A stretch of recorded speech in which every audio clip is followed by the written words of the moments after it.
Uma ótima noite para você de casa, tudo bem? Está no ar o Aparecida Debate para que você se informe e forme a sua opinião. E hoje o programa é especial. Estou ao meu lado, meu amigo Renato Dias, pai da Beatriz e do Theo. Feliz Dia dos Pais. Atrasado, mas vale ainda, né, Renato? Tá valendo sempre, né? Boa noite, Eduardo. Boa noite para você aí de casa. Parabéns também. Obrigado. Eduardo Miranda. Pois é, domingo, 11 de agosto, comemoramos o Dia dos Pais, né? Uma data para celebrar junto aos filhos e à família, mas também um momento para refletir sobre o que é ser pai nos dias de hoje. Para muitos, a paternidade é desafiadora e até difícil. Já outros avaliam como uma fase transformadora que traz muito amadurecimento. No entanto, ninguém discorda que ser pai no sentido amplo da palavra e das responsabilidades é uma viagem a um novo mundo desconhecido e, ao mesmo tempo, surpreendente.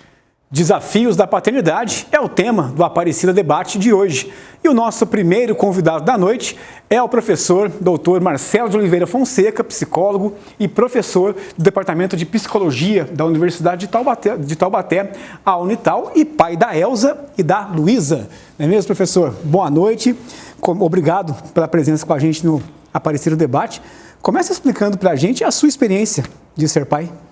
Minha experiência de ser pai, primeiro, boa noite a todos, né? A minha experiência de ser pai é uma experiência nova. A minha filha mais velha tem 4 anos, fez 4 anos agora. Então, eu acho que talvez a palavra que resuma a experiência seja aprendizado. Por mais que a gente possa passar boa parte da vida imaginando como é ser pai, se programando para isso, essa é uma atividade que se desenvolve pela prática. Então, acho que muito se resume ao aprender conforme vai se trilhando o caminho. É experiência própria, né? Boa noite, Marcelo, tudo bem? Boa noite, tudo bem? Não tem uma cartilha que nos prepara para ser pai, não. É na prática, no dia a dia que a gente vai aprendendo, né? Feliz Dia dos Pais para você, viu? Para vocês também. Mas antes da gente continuar com o nosso bate-papo, gostaria de convidar o senhor, o Marcelo e todos aí de casa para acompanhar uma reportagem que produzimos especialmente para esse programa e que mostra a história do Vitor, que é um pai atípico.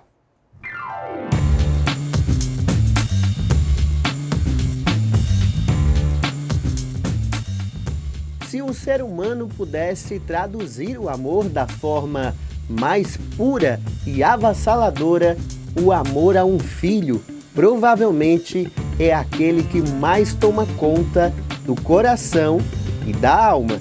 A paternidade é desafiadora, faz o homem crescer em sua plenitude e se desafiar. Quando falamos da paternidade atípica, caso dos pais de pessoas com deficiência, a dedicação exigida é ainda maior.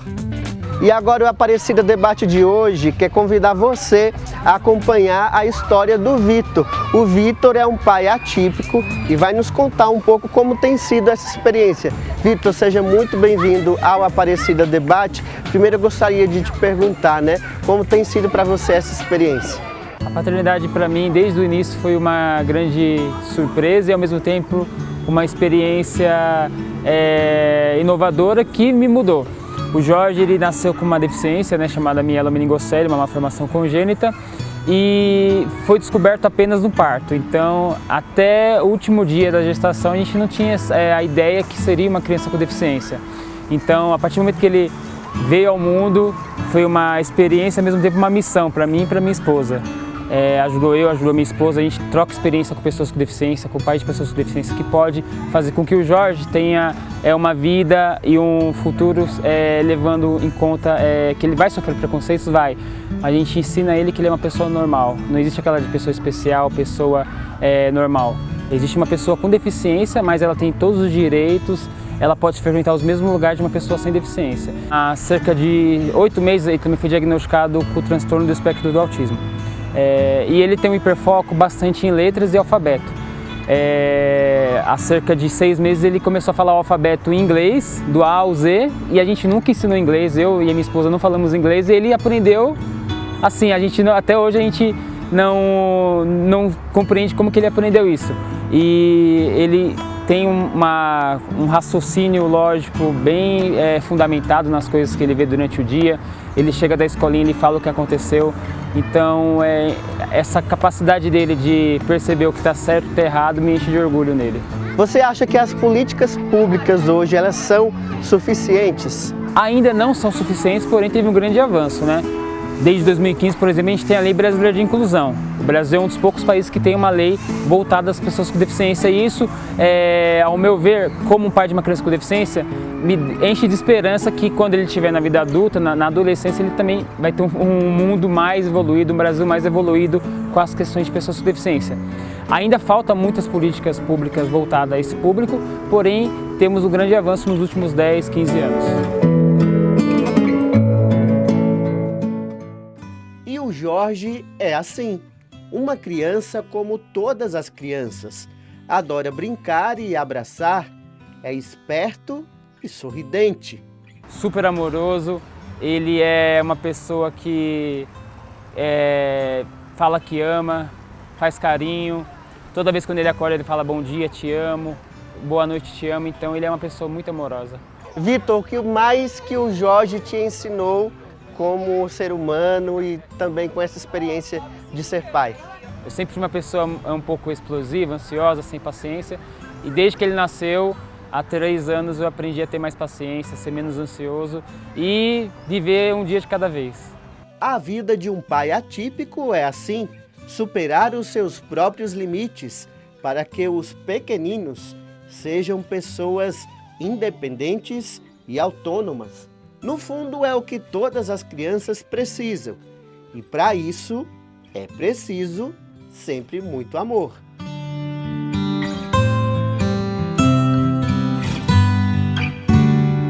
Que belo exemplo, né? Para ilustrar o nosso programa de hoje aqui da Aparecida Debate.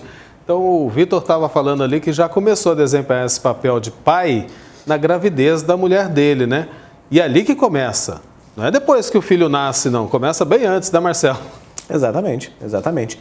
A paternidade, ela nada mais é do que um compromisso social, né? Que se inicia no momento em que as pessoas decidem, consciente ou inconscientemente, a criar um novo ser humano, né? Então é um papel social, é a divisão de um papel social quando 2 pessoas se propõem a colocar uma nova vida no mundo, né? Professor, a gente brinca até quando, né, o marido descobre que a esposa está grávida, né? O casal está grávido, né? Porque pai não é só quando nasce a criança, né? Tem também como ser pai durante a gravidez, né? Muitas dúvidas também com relação a isso, como se comportar naquela gestação. O período da gestação é um período de enorme mudança. Eu acho que é claro que as mudanças muito maiores são principalmente dentro do universo feminino, até por conta das mudanças fisiológicas que são muito mais intensas, mas acaba sendo uma mudança para ambos, né? Tanto para o pai quanto para a mãe.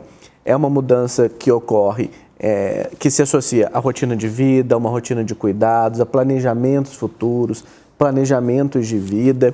E é curioso que a ciência durante muito tempo estudou as alterações nos cérebros das mulheres quando elas engravidavam.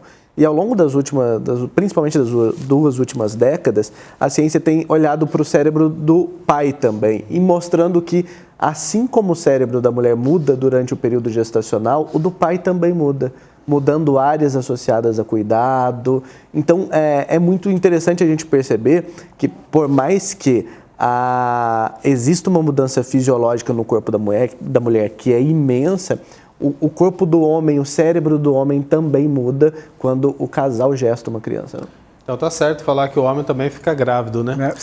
Junto com a esposa, né? Eduardo, eu só lembrei agora que minha esposa me cobrava muito, inclusive, porque eu conversava com ela e ela falou assim, você não conversa com o bebê, com a barriga, né? E realmente você tem que se adaptar àquela situação, né, professor? Sim, e para a figura do pai, essa figura que não tem o útero gestando, né? A gente precisa, muitas vezes parece que a gente leva um pouco mais de tempo para entender isso, né? Eu tinha um colega pediatra que ele falava muito assim, que a gente começa a interagir mais com a barriga a partir do momento em que ela se mostra de uma maneira mais clara, parece que a gente consegue trazer mais a consciência, essa ideia de que tem uma criança ali dentro. E depois, quando a criança nasce, quando ela se materializa na nossa frente, né, a gente tem outra virada de chave de comportamento. Eu tenho 3 filhos, Renato tem 2, você tem 2 filhos, né? mas a experiência do primeiro filho é sempre inesquecível, né? O que muda na vida de um pai com a chegada desse primeiro filho? Eu acho que a gente tem inúmeras mudanças e muitas vezes essas mudanças vão acabar sendo características de pessoa para pessoa, né? A gente tem que pensar que alguns filhos são planejados, outros não são planejados, e isso muda muito da dinâmica, né? Mas o que a gente tem que parar para pensar, e isso acho que todo pai e toda mãe vivencia, é que a partir do momento em que nasce uma criança, parece que muda uma chave na nossa cabeça, aonde você não é mais a pessoa mais importante. Você deixa de ser o centro até do seu universo, né? Quando a gente para pensar que muitas pessoas passam a organizar a vida de uma maneira diferente, fazer planejamentos, até para o envelhecer, esses planejamentos já não consideram mais si mesmo, consideram um outro, né? Então, essa é uma das maravilhas da natureza, né? A partir do momento em que a gente coloca um filho no mundo de alguma maneira, e aí não só colocar um filho no mundo, né? Mas também a paternidade de quem adota, de quem se propõe a ser pai, a partir desse momento, seus planos serão voltados para uma outra pessoa, né? Para a formação, para a criação de um ser humano que vai continuar aqui depois que a gente for embora. Professor, você falou muito aí sobre planejamento, né? Como é que a gente pode se preparar para a paternidade? Dá para se preparar para a paternidade? Eu acho que quando a gente consegue fazer algum tipo de planejamento, eu acho que sim, dá para se preparar. Eu acho que a partir do momento em que a gente opta, que a gente escolhe a paternidade, que a gente escolhe colocar uma criança no mundo, a gente pode sim. Eu acho que eu gosto muito e foi algo que me ajudou bastante, ler muito sobre paternidade, ler muito. A gente tem, na psicologia, a gente fala muito sobre a diferença do filho ideal e do filho real, né? O filho ideal é aquele que a gente via em propaganda de remédios, né?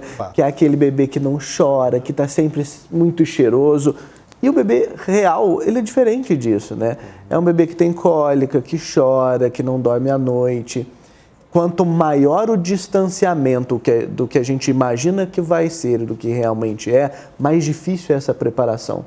Por isso que os cursos de pais e de mães em hospitais são muito legais, porque vão aproximar a gente dessa ideia do bebê real, né? O bebê que vai chorar, que vai passar os primeiros 6 meses tendo um sono diferente do nosso sono. A gente não pode nem dizer que é um sono ruim, porque é um sono adequado para a idade dele. Meus filhos foram dormir uma noite inteira com 2 anos. Nem 6 meses está no lucro aí, gente. É uma longa caminhada, viu? Para você que está se preparando para ser pai, já fica aí, né? Sim. Já saiba que é uma longa caminhada. Não, e veio um, depois veio o outro, a mesma coisa, só depois dos 2 anos.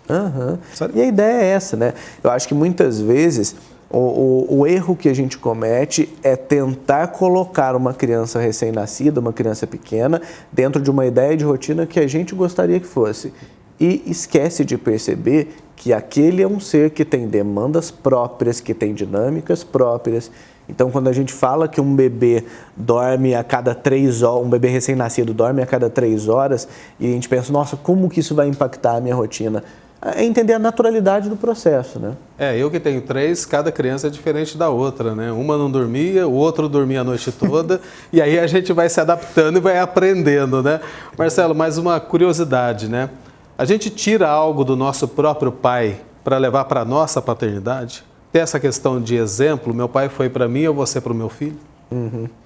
Há um tempo atrás eu estava vendo uma reportagem que falava sobre como quando a gente tenta entender uma criança, talvez um passo inicial seja lembrar como foi a sua infância.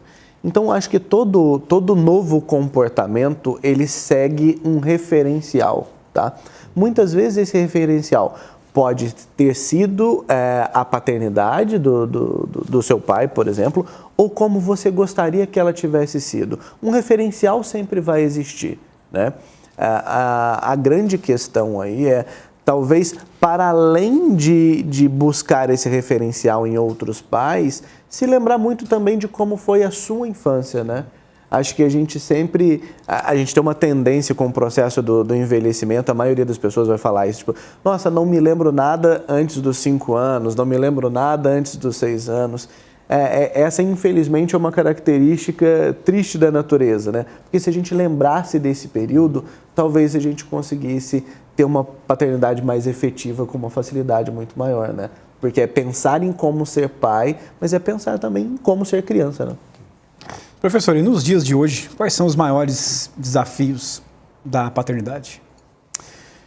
Eu acho que cada momento histórico tem desafios muito característicos, né? Se a gente parar para pensar, existem os desafios clássicos que estão associados ao próprio processo do desenvolvimento das crianças. Mas eu acho que cada período histórico traz desafios particulares, como as preocupações que hoje a gente tem com violência, preocupações associadas a questões financeiras. Se a gente estivesse fazendo essa mesma entrevista há 50 anos atrás, talvez as dificuldades, os desafios fossem muito diferentes. Hoje a gente tem uma sociedade que muda com uma velocidade imensa. Se a gente fizer, a minha filha mais velha tem 4 anos, se a gente fizer uma extrapolação aqui do tipo, quando ela tiver 17, 18 anos e, por exemplo, estiver entrando numa faculdade, qual será a profissão que vai estar mais em alta? Pois é. Muito provavelmente a gente vai errar se a gente tentar fazer esse exercício. Porque hoje as coisas mudam tão rápido que a gente não consegue nem fazer uma especulação do que daqui 2 anos de como o mundo vai estar. Então, eu honestamente acho que a maior dificuldade é levar um processo de paternidade, é criar um indivíduo do zero com uma sociedade que muda com uma velocidade absurda e que a gente nunca viu antes. Agora, um grande desafio nos dias atuais, com essa correria toda que a gente vive, né? Trabalho o dia todo, chega em casa às vezes muito cansado, né? Não dá esse tempo que o filho merece. E eu reparei na reportagem do Vitor, que é o pai atípico, né? Ser presente na vida do filho, né? Afinal, como ser presente na paternidade? O filho cobra muito isso, né? Sim, sim. Até dentro do consultório de psicologia, né, a gente vai falar muito sobre tempo de qualidade, tá? A gente vive numa sociedade onde pessoas podem ter o privilégio de passar mais tempo em casa com seus filhos, mas a gente sabe que uma boa parte da população não tem essa possibilidade, tá? Uma grande parcela vai trabalhar 8 horas por dia, alguns vão trabalhar mais do que 8 horas por dia, e é muito triste, às vezes, a gente colocar essa como se fosse uma regra, do tipo assim, você tem que passar mais tempo com seu filho, porque a gente sabe que algumas pessoas não têm esse privilégio. Talvez uma forma adequada da gente pensar seja como se aproveitar do tempo que se tem, como fazer aquela 1h30 hora por dia seja uma hora que realmente deixe lembranças, né? Então, sou professor da Unital e tenho um consultório particular, né?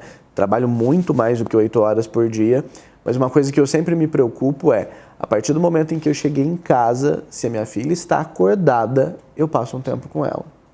Eu preciso que ela entenda que eu estou ali. Eu posso não estar com a frequência que ela gostaria e que ela precisa, fato. Mas os momentos em que eu realmente estou com ela. Então, talvez a gente pensar nisso, né? Na qualidade do tempo, independente do tempo. Professor, para a gente terminar essa nossa conversa aqui, o que é, afinal, ser um bom pai? Dá para definir? Acho que essa é a pergunta de milhões, né? O que é ser um bom pai? Se a gente pegar a mesma lógica que a gente usou agora há pouco, ser um bom pai há 50 anos atrás talvez seja diferente de ser um bom pai hoje, né? As dificuldades são diferentes.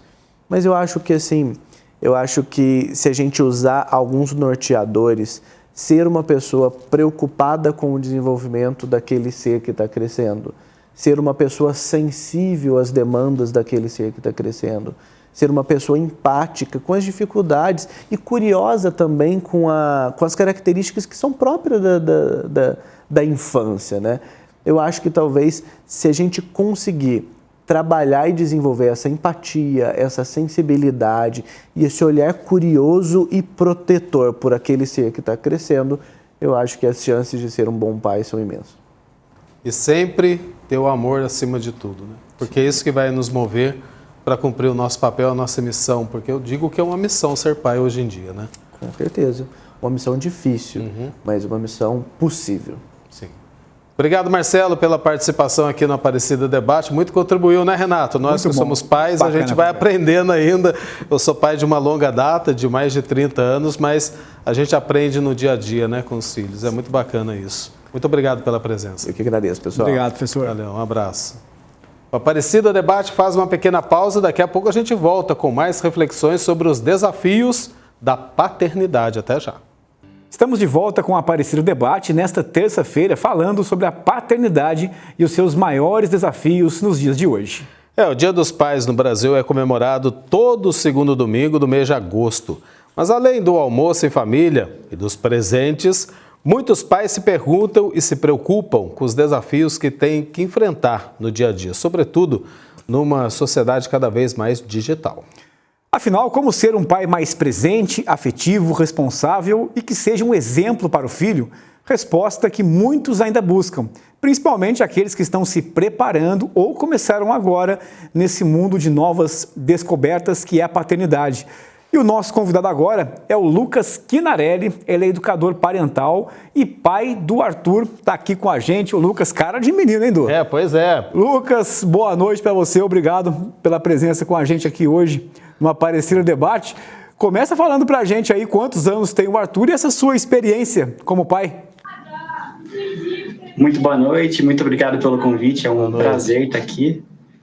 Eu sou pai há 1 ano e 8 meses, então eu sou um pai novato ainda, mas a experiência para mim está sendo completamente transformadora. Eu posso dizer que eu sou um homem antes de ser pai e sou um homem hoje. Então, esse processo já começou desde a gravidez, quando eu descobri que eu ia ser pai.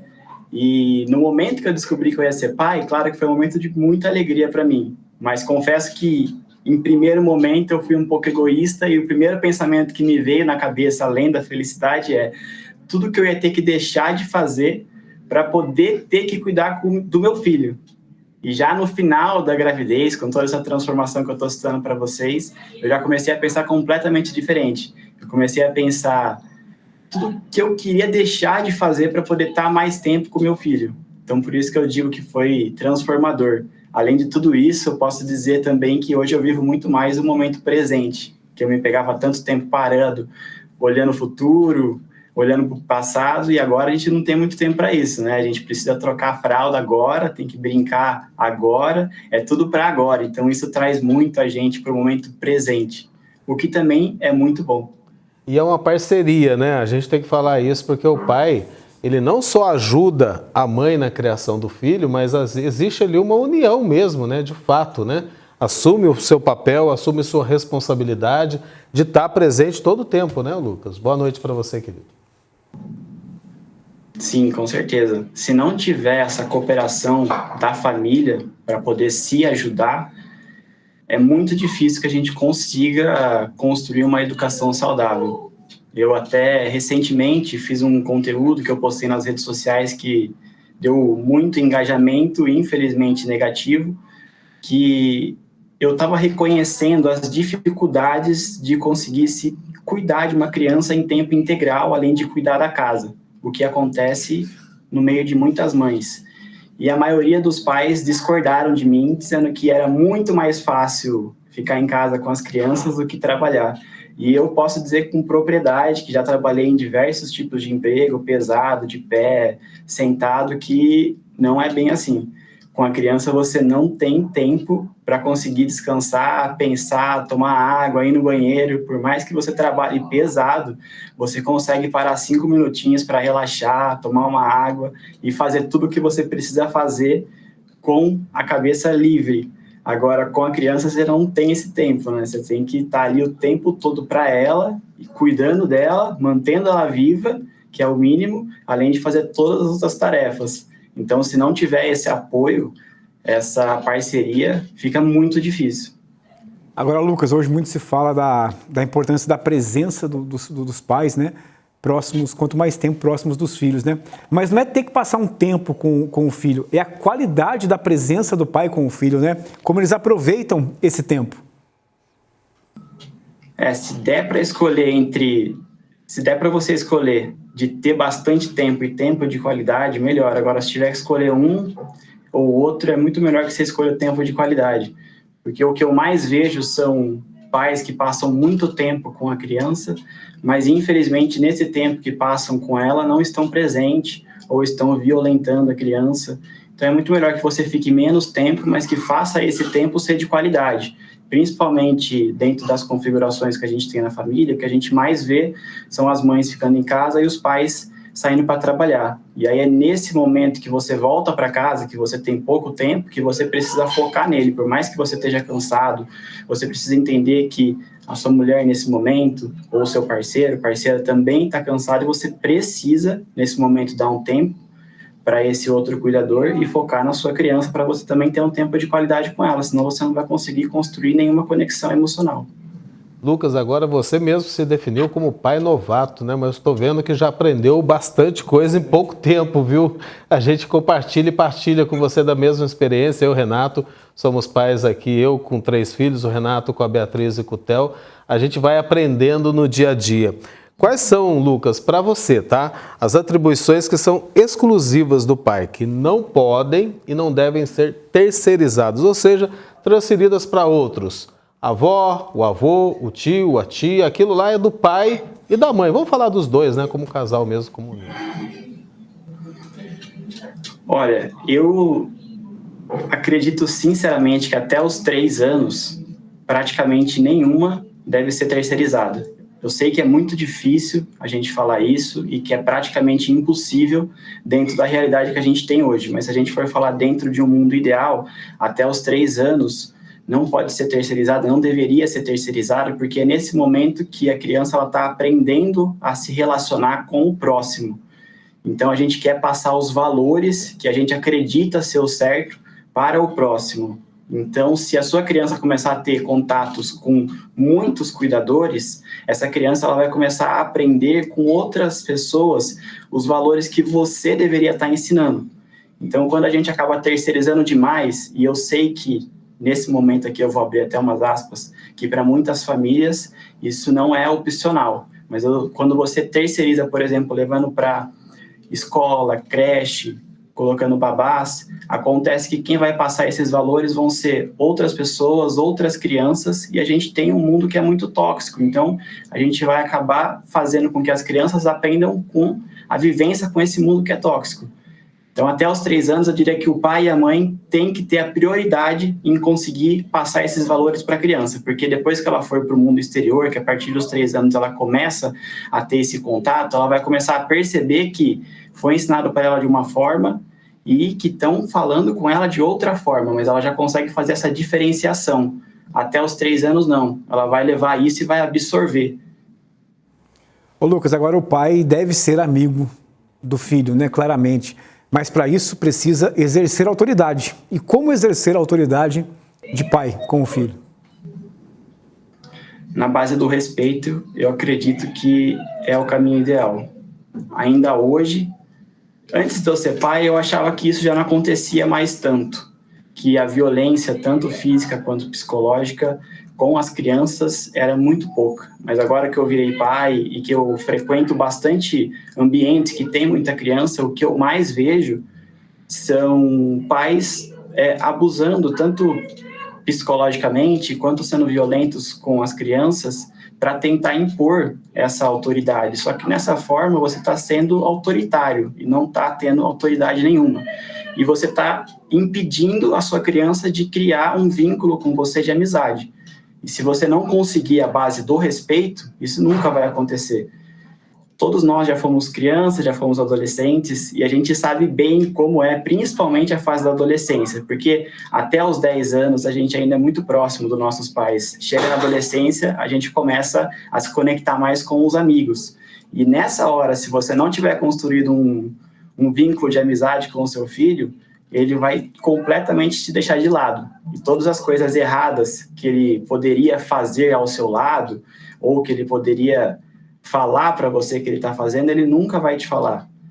E por mais que a gente olhe assim, mas como assim? O meu filho vai fazer coisas erradas e eu vou ficar sabendo? Ou vai fazer coisas erradas comigo? Coisas erradas aqui eu coloco entre aspas, né? Claro que a gente não vai colocar a segurança das nossas crianças em risco, mas eu digo que na adolescência, independente do que nossos pais falaram, a gente fez independente de qualquer coisa. Então, É melhor que a gente tenha uma pessoa ali ao nosso lado, nos dando orientação, sabendo do que a gente está fazendo, do que fazer com qualquer um na rua.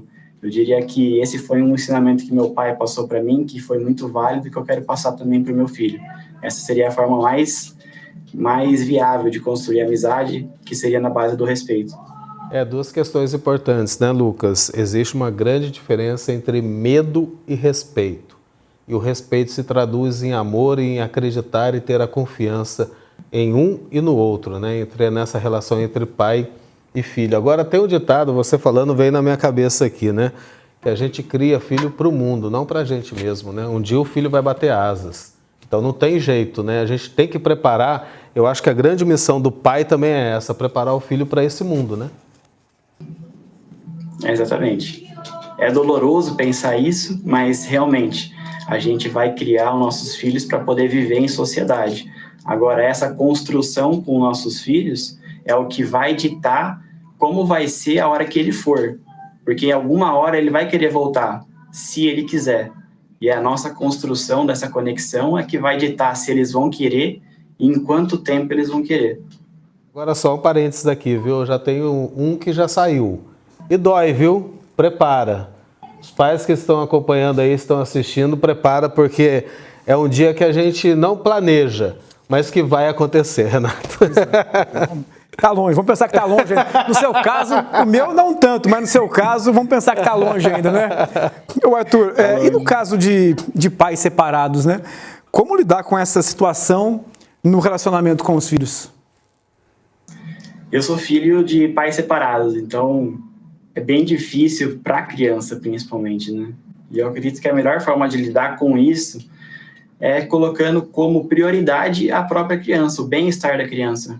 Porque a maioria das vezes acontece que os pais usam a criança como forma de barganha, de troca, ou no caso, por exemplo, de necessidade, né? Então, eu já vi casos da própria mãe fazer o filho, que tem menos de 10 anos, ligar para o pai para cobrar a pensão. Olha a situação que a gente coloca uma criança no meio de uma briga que não tem nada a ver com ela. Então, eu acredito que a partir do momento que a gente começa a colocar as nossas necessidades, os nossos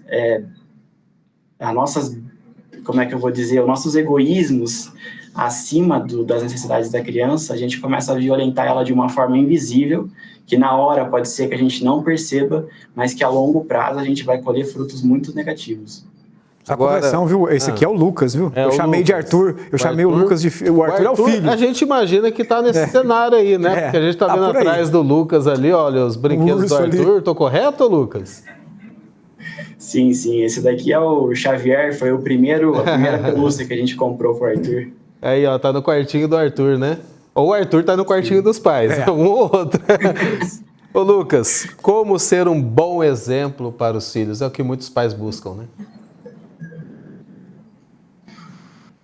Uma coisa que eu ainda estou aprendendo, mas que eu posso dizer para vocês que da minha percepção, eu percebo que os nossos filhos, eles aprendem mais com o que nós fazemos do que com o que nós dizemos para eles fazerem. Então, para a gente poder ser o exemplo, a gente precisa tomar muito cuidado com os nossos atos, a maneira com que a gente lida com as pessoas, com os animais, com os objetos, com tudo ao redor, porque é isso que eles vão aprender com a gente, e eles aprendem muito rápido. Então, não adianta você querer dizer algo, passar um valor e não seguir. É por isso que eu também falo que foi transformador para mim, porque eu tenho que começar a prestar atenção em cada detalhe do que eu falo, do que eu faço, às vezes até no que eu penso, para não propagar isso para ele.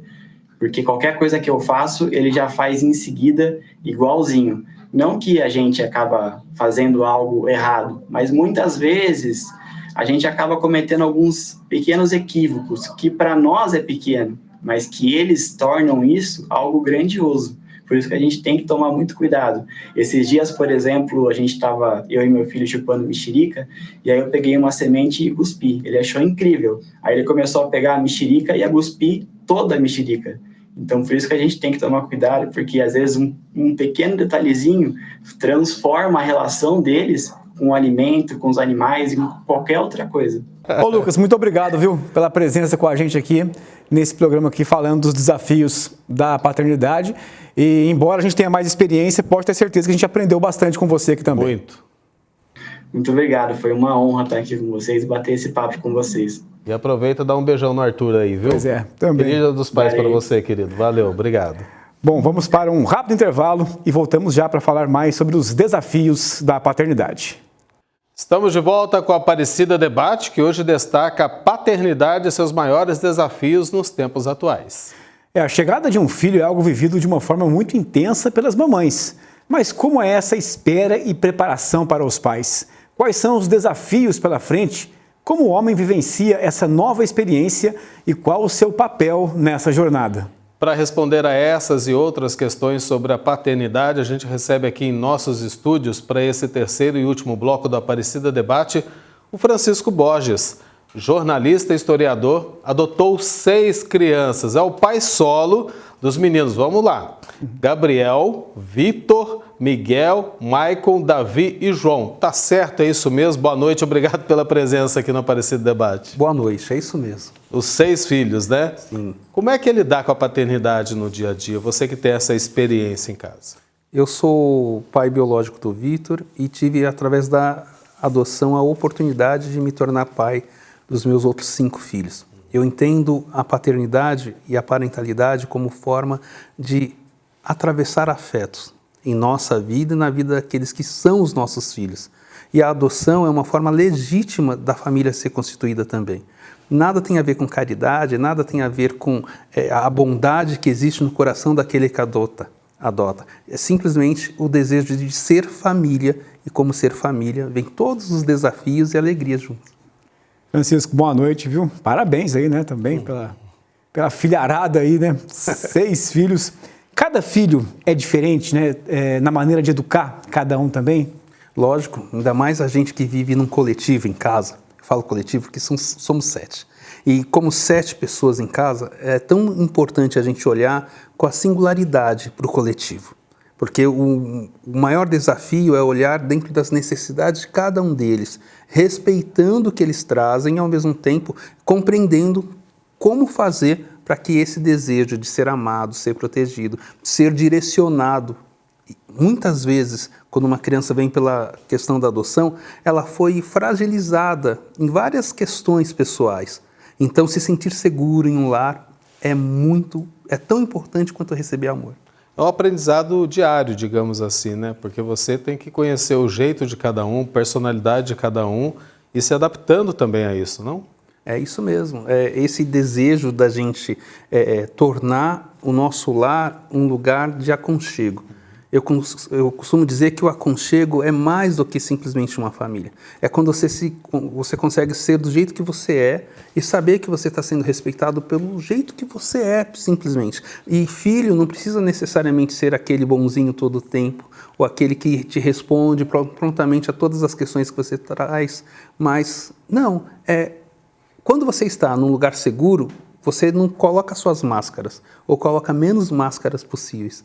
E é isso que é o grande segredo, é o gostoso, é entender que a gente pode ir ressignificando os nossos olhares. Eu como pai, eles como filho, nós como família, e assim nos permitimos olhar para o futuro. Eu olho para os meus filhos e eu vejo perspectiva, e eu desejo que essa mesma perspectiva que eu vejo com eles em nós, possa ser exercida também em outros lares. Por exemplo, é tão difícil a gente entender que hoje no Brasil, só nesses 12 últimos meses, a Associação Nacional de Registro de Pessoas Naturais, ou seja, os cartórios que registram as certidões de nascimento, já trouxeram mais de 100 mil certidões sem o nome do pai. Ou seja, é uma alienação, é um distanciamento. Imagina! Muitas vezes a mãe tem o desafio de fazer tudo sozinha. E mesmo em famílias que tem o pai ou a mãe, muitas vezes o pai é deslocado, deixando tudo a cargo da mãe. E isso não pode acontecer, não tem coisa mais. Isso é para a mulher, isso é para a mãe, isso é para a família, são para os pais. ou aqueles que representam essa família. Porque é importante a gente dizer que hoje existem várias formações em família. A gente pode falar de famílias com uma única pessoa, a gente pode falar de famílias direcionadas pelos avós e pelos tios, ou grupos de irmãos, que também é família, 2 pais, 2 mães, uma mãe, um pai. Existem diversas formas e todas elas se comprometidas com as etapas, não só da criação, mas das necessidades daqueles que estão ali. Eu costumo dizer que é o olhar atento ao dia seguinte. Porque tem coisa que não dá pra gente resolver naquele momento, sabe? Aí quando eu olho para os meus filhos, porque lá em casa é assim, de manhã tá tudo bem, à tarde já tem alguma briga, mas antes de anoitecer parece que nada aconteceu. E aí eu fico falando, nossa, mas tudo isso em menos de 24 horas? É assim, família é essa força que vai acontecendo.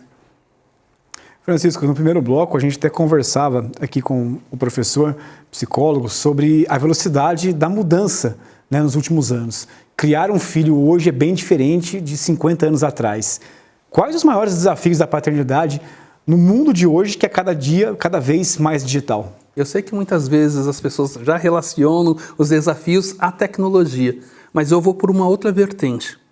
Principalmente os pais lidar com as suas inseguranças e com as expectativas que joga sobre os filhos.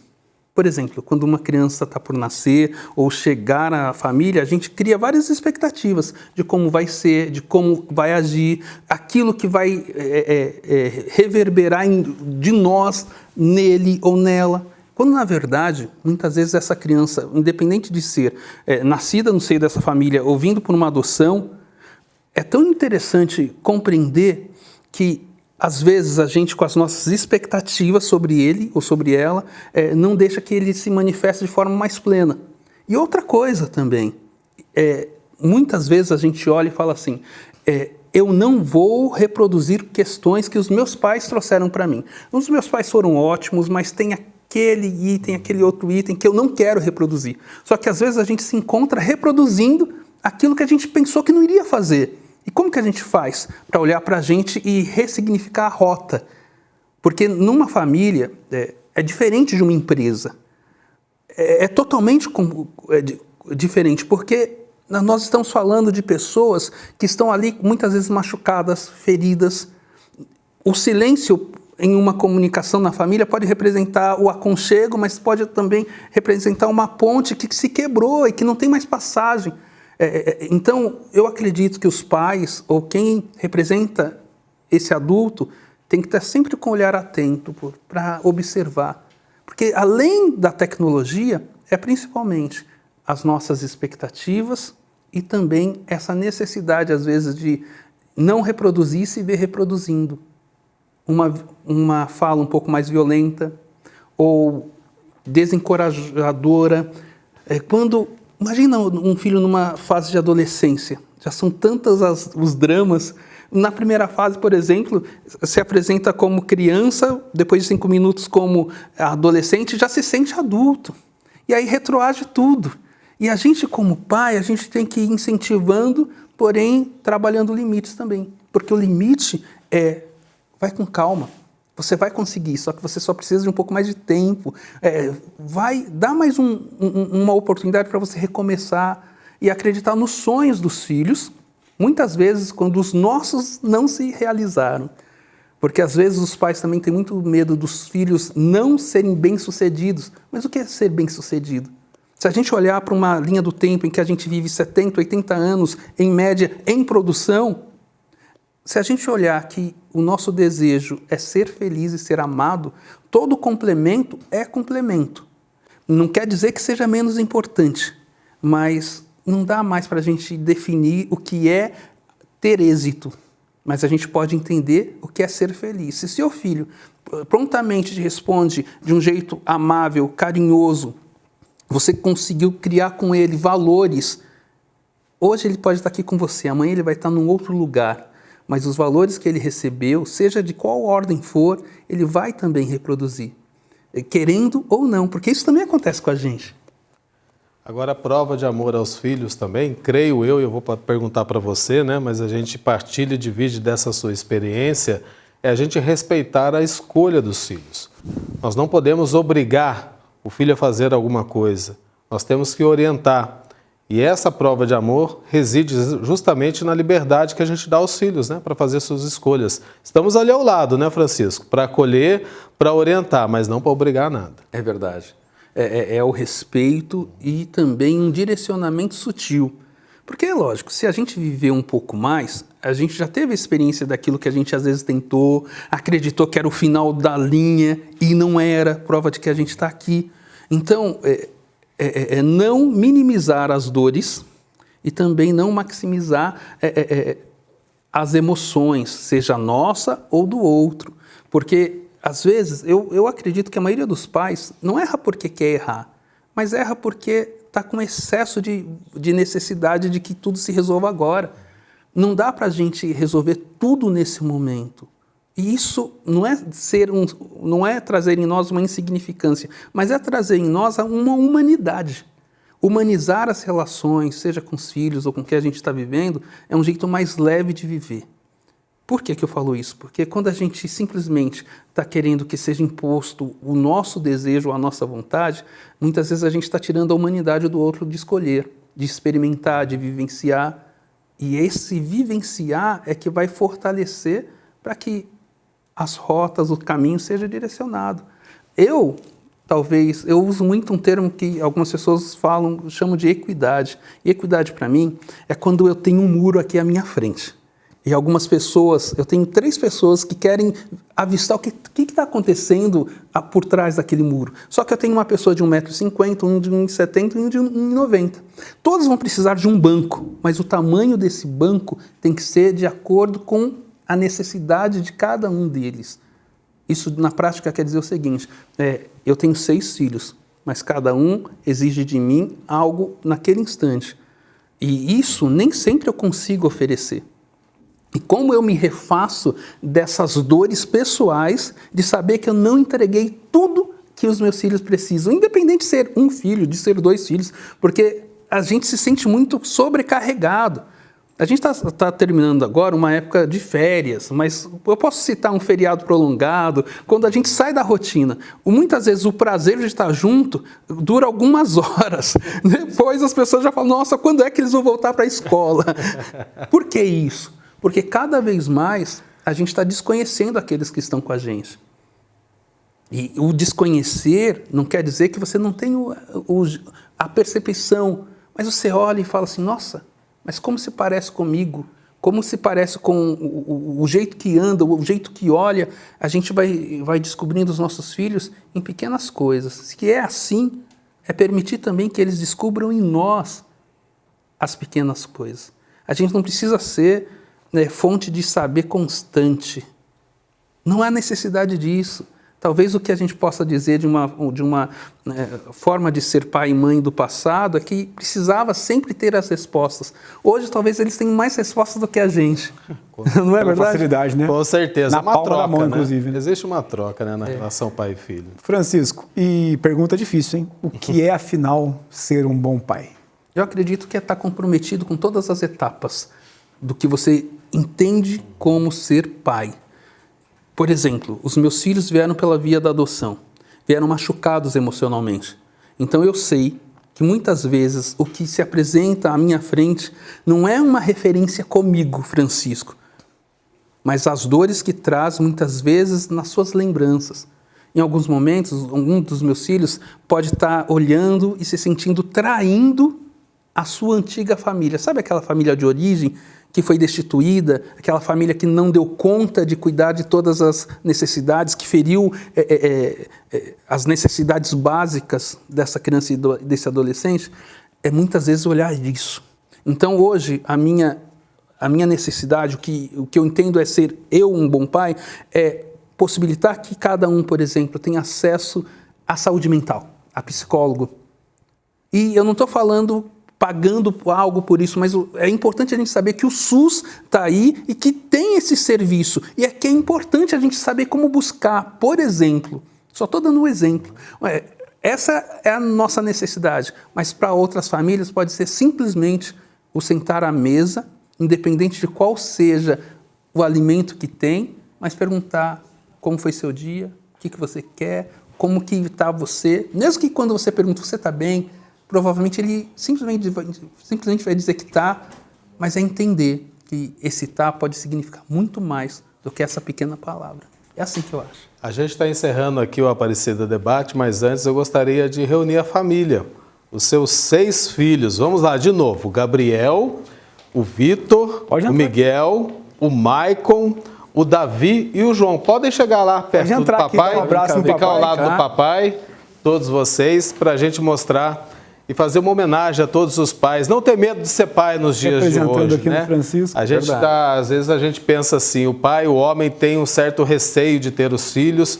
Não precisa ter receio nenhum, basta amar o seu filho, se dedicar a ele como a gente mostrou no programa de hoje.